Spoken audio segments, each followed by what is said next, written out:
Good evening, I'm Jane Brain with your Clare Eve News TV update.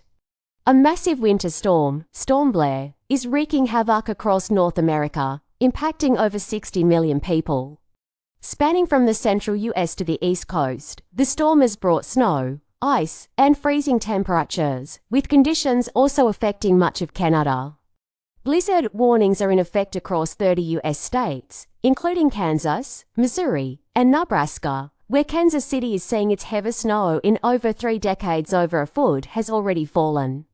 Northern Missouri has reported nearly 14 inches of snow and sleet.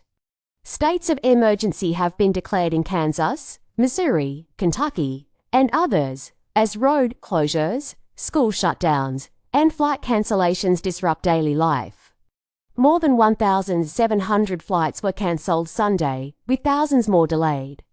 Amtrak has also suspended numerous train services. The storm is now moving eastward, with cities like Washington, D.C., and Philadelphia bracing for heavy snow and bitter cold. Officials have already announced closures of federal offices in the capital. Canada isn't spared either, with much of the country under severe weather alerts.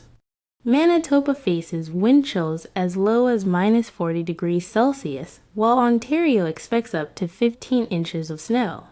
The National Weather Service has warned of whiteout conditions making travel dangerous, while severe thunderstorms with tornado potential threaten parts of the southern U.S.